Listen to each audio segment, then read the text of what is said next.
Here's a story lots of you are talking about. Murder hornets showing up in the U.S. They are the latest trouble from Mother Nature this year.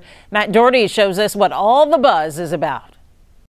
Just when you thought this year couldn't get any worse, these showed up. It is terrible. Nicole Temple from the Houston Museum of Natural Science has been tracking murder hornets since they first arrived on American shores late last year.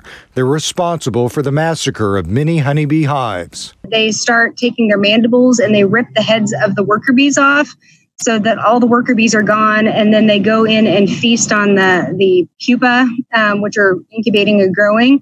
So they take out the current population of bees, and then they also take out the next generation of bees at the same time. They don't just go after bees, though. One of their stings can deliver 7 times the amount of venom as a honeybee, strong enough to kill a human. But they don't just sting, they can bite, too. It would feel like you're getting pinched, but it would be pinched with 2 little knives as they contract into your skin. So far, the bees have only been spotted in Washington state, where officials are trying to stop their spread. Is there any chance they could end up here? They absolutely can make their way down here to Texas, and what will end up happening is they will spread when the seasons get a little bit warmer. Not the answer we wanted to hear. Matt Doherty, KSU 11 News.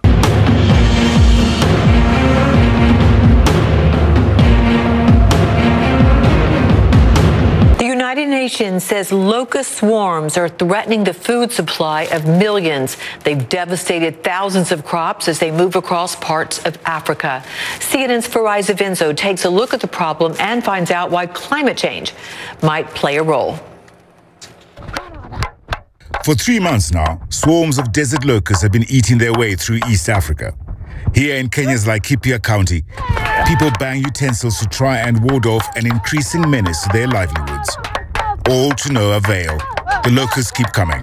A voracious appetite means these locusts eat the equivalent of their own body weight in a single day. And they move with speed on the changing winds, as far as 150 kilometers, almost 100 miles a day. Beans, maize, pasture for animals, nothing stands a chance, raising fears over food security as the farmlands are decimated.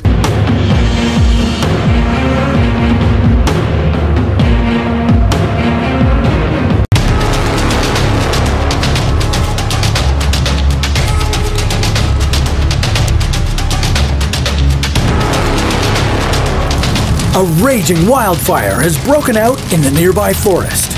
Endless billows of smoke are blackening the sky, but you notice something strange happening. The clouds of smoke start to rapidly spin and churn. They start to absorb the fire and ash, turning into an intense, swirling blaze.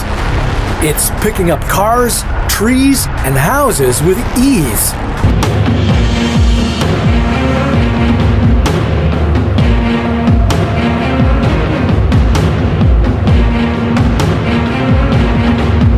United States. Now, earlier we saw those fiery scenes in Washington, D.C. outside the White House as crowds once again gathered outside the home of the President Trump.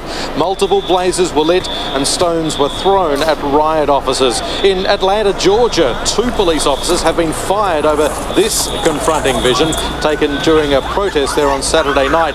Body cam vision shows the officers stopping a car with a young black couple inside.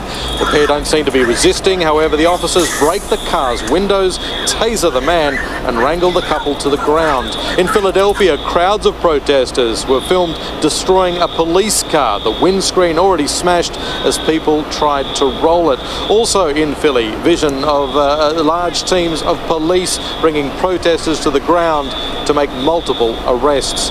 And then there are the aerial pictures that we've seen showing the huge scale of some of these protests. These have been scenes that we've seen in Boston, where a peaceful rally during the day turned violent shortly after sunset.